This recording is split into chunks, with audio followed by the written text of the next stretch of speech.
بسم اللہ الرحمن الرحیم۔ ان 10 دنوں میں آخری کام جو 10ویں دن کرنے والا ہے وہ قربانی کا کام ہے۔ فَصَلِّ لِرَبِّكَ وَانْحَرْ، اپنے رب کے لیے نماز پڑھیے، قربانی کیجیے۔ جامع ترمذی کی روایت ہے 1518، سنن ابی داود کی روایت ہے 2790۔ یا ایھا الناس ان علی اہل کل بیت فی کل عام اضحیہ، بلا شبہ ہر گھر والوں پر ہر سال قربانی ہے۔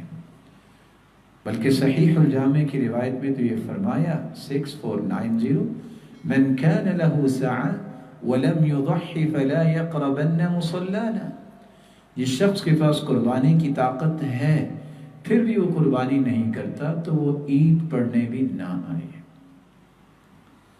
اور دوسری روایت میں الفاظ ہے من کان له مال، جس کے پاس مال ہے اور قربانی نہیں کرتا تو اس کو عیدگاہ میں نہیں آنا چاہیے۔ یہاں یہ تینوں روایتیں ایک پیغام بھی دیتی ہیں۔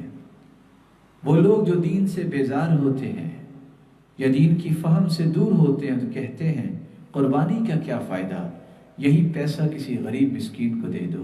سارا سال مسکین اور غریب کو دینے کا حکم ہے، اور ان 10 دنوں میں پہلے 9 دن آپ ضرور دیں فقیروں کو، غریبوں کو، مسکینوں کو، لیکن فقیروں، مسکینوں اور غریبوں کو دینے سے قربانی ساقط نہیں ہو جاتی، یہ قربانی کرنا ہی پڑے گی۔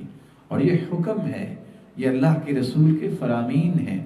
من مرضی سے کسی بھی چیز کو پھیر کے کسی اور طرف لے جانا یہ ان لوگوں کا کام ہوتا ہے جو دین سے بیزار لوگ ہوتے ہیں۔